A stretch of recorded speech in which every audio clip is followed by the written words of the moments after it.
Selamat pagi Bapak, Ibu, dan Saudara Jemaat GKI Pekalongan yang terkasih.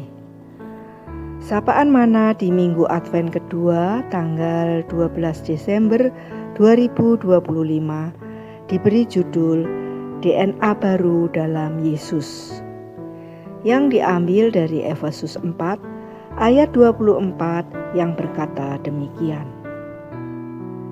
Dan mengenakan manusia baru yang telah diciptakan menurut kehendak Allah di dalam kebenaran dan kekudusan yang sesungguhnya. Chris kembali melakukan tes darah 4 tahun setelah transplantasi sumsum tulang yang menyelamatkan nyawanya. Sumsum dari seorang pendonor telah menyediakan apa yang dibutuhkannya untuk sembuh. Tetapi selain itu ada kejutan yang menyertainya. Dalam darah Chris terdapat DNA sang pendonor, bukan hanya DNA dirinya. Sebenarnya itu masuk akal karena tujuan transplantasi adalah untuk menggantikan darah yang lemah dengan darah yang sehat dari pendonor.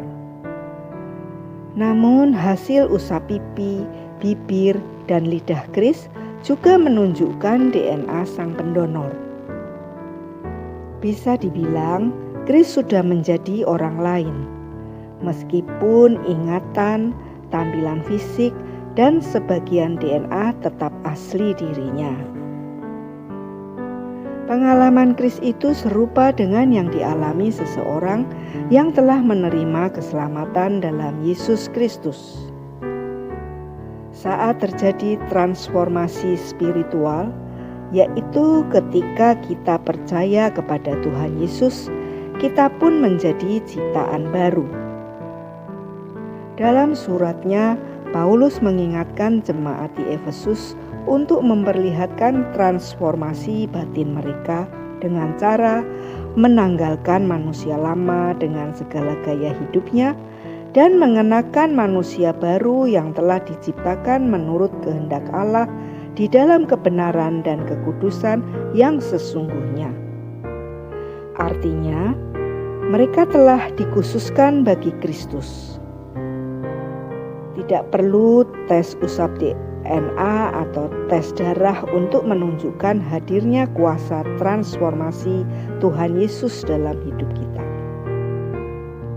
Transformasi batin itu sepatutnya tampak melalui cara hidup kita dengan menunjukkan buah pertobatan. Buah itu tidak lain adalah hidup yang meninggalkan kerakusan, kesombongan, dan kepura-puraan, serta digantikan dengan cara hidup yang jujur, bersahaja, dan rela berbagi.